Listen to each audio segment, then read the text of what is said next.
Witnesses told the BBC that the accident near Sandringham estate occurred as Prince Philip drove his Range Rover out of a driveway and onto the A149 shortly after 3 p.m. on Thursday. A Kia traveling south collided with the Range Rover, causing it to overturn and slide across the road, ultimately landing on the driver's side. According to The Guardian, the 97-year-old Duke of Edinburgh was helped out of his vehicle by eyewitnesses. He was shaken but uninjured.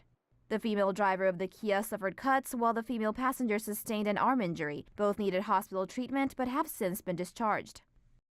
A Norfolk police spokesman said the two drivers were breath tested as part of force policy and received negative readings.